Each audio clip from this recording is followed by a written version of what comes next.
Doctor साहब, राष्ट्रीय वनस्पति अनुसंधान संस्थान हमारा नई नई किस्में निकाल रहा है फूलों की खेती के संबंध में। नए नए तरीके जो हमारे कृषक हैं उनको भी खोज कर रहा है।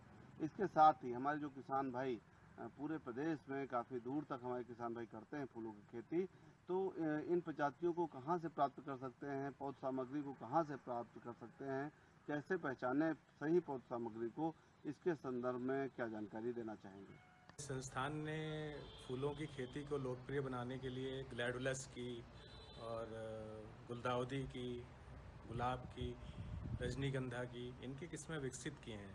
इनको किसान भाई हमारे यहाँ पंजीकरण कराकर प्राप्त कर सकते हैं। इसके अलावा जो मुख्य अनुसंधान संस्थान है उसमें भारतीय कृषि अनुसंधान संस्थान पूसा नई दिल्ली और IHBT पालमपुर जो CSIR की एक प्रयोगशाला है, ये IIHR बेंगलोर, ये ऐसे संस्थान हैं जहाँ से किसान भाई ऑनलाइन मेल लिखकर भी बीज उचित गुणवत्ता का, अच्छी क्वालिटी का मंगा सकते हैं। डॉक्टर साहब, अच्छी फसल के लिए, अच्छे उत्पादन के लिए आवश्यक है कि सही मात्रा में पोषक तत्व और उर्वरकों का प्रबंधन किया जाए। तो इन फूलों की खेती के लिए सही मात्रा में पोषक तत्व कितने आवश्यक हैं और कितनी बार पूरी फसल में इनका प्रयोग होना चाहिए, इसके संबंध में हम जानकारी चाहेंगे। खेत की तैयारी करते समय सबसे ज़रूरी है कि आप उसमें अच्छी तरह से सड़ी हुई गोबर की खाद या वर्मी कंपोस्ट डालें। अगर गोबर की खाद डाल रहे हैं तो 15 से 25 टन पर हेक्टेयर की दर से इनको डालना चाहिए और मिट्टी में अच्छी तरह से मिला देना चाहिए। जो खेत की तैयारी करते समय फास्फोरस और पोटाश और नाइट्रोजन की 1/3 मात्रा मिला देनी चाहिए।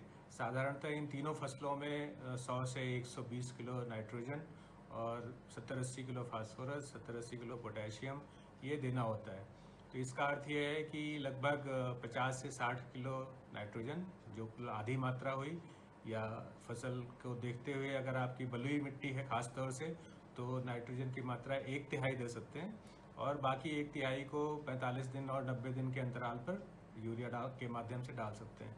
जो फास्फोरस और पोटाश है उसकी पूरी मात्रा बुआई के पहले खेत की तैयारी करते समय डाली जानी चाहिए। सिंचाई की व्यवस्था बहुत ही आवश्यक है डॉक्टर साहब हमारी फसलों के लिए।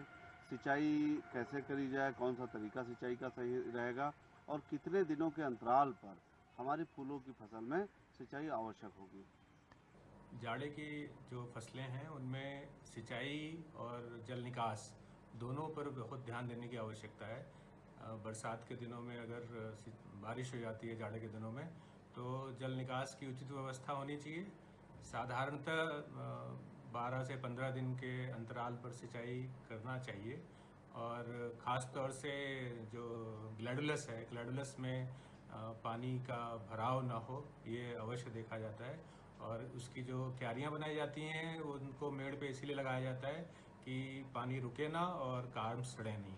तो पानी 10 से 12 दिन, 15 दिन के अंतराल पर फसल और मिट्टी को देखकर सिंचाई करनी चाहिए।